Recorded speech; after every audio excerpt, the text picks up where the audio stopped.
दादाजी नहीं रहे। फ़ोन पर भैया के ये शब्द सुनते ही दिल अंदर तक दर्द से भर गया। पर तसल्ली थी निभा को कि जब माँ है ना तब तक मायका है। घर वापस जाते समय दोनों बहनें मम्मी से वादा करके गई कि हम लोग बारी बारी से आते रहेंगे। दोनों बहनें ही समय निकालकर मम्मी की चाह में मायके चली जाती। भाभी के व्यवहार में फ़र्क था तो 2 दिन से अधिक ना रुकती, पर अब उन्हें कुछ था जो बेहद अजीब लगता था। यह बात उसके साथ छोटी बहन नेहा ने भी महसूस की थी। जब दोनों दादाजी को बीमारी के समय देखने आई थी, जब भी माँ अपनी दोनों बेटियां के साथ होती, दोनों को अपनी पीठ पर एक जोड़ी आंखें अक्सर घुरती महसूस होती।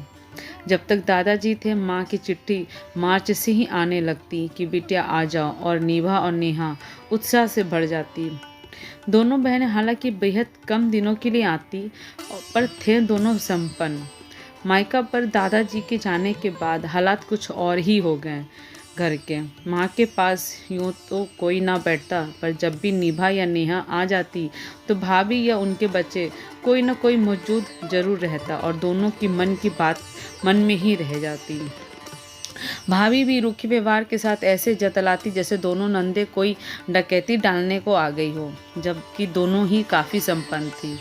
भैया भी बस हालचाल पूछकर इतिश्री कर लेते। खाना पूछना तो मजबूरी थी, और कड़वे बोल के कारण अगले ही दिन वापसी भी हो जाती।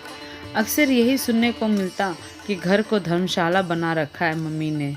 बुढ़ापे में सबसे मिलने का मन चलता है, पर सबको बनाना खिलाना, इसमें भी तो खर्चा होता है हमारा। अगर फ़ोन करती तो भी मम्मी बस ठीक हूँ, इसके अतिरिक्त कुछ ना बोल पाती।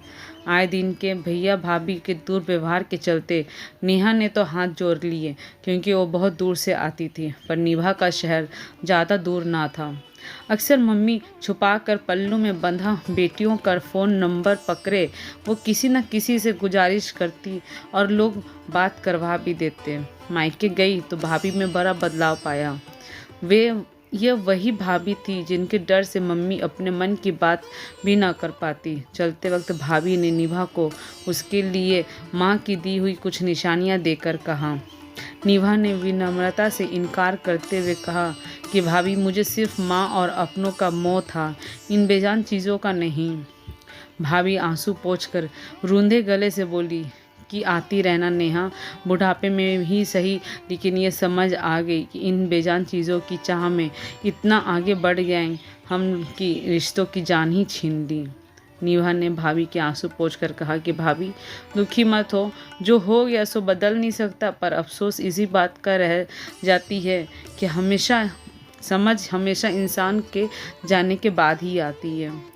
बेटियां कोई ही ऐसी होती है जिनको कोई लालच हो, मगर अधिकतर तो बस कुछ समय माँ बाप और भाई बहन के साथ के लालच में मायके आती है। बस पछतावा यही रह जाता है, काश ये बदलाव उनके सामने होता तो वह परलोक तसल्ली के साथ जाती।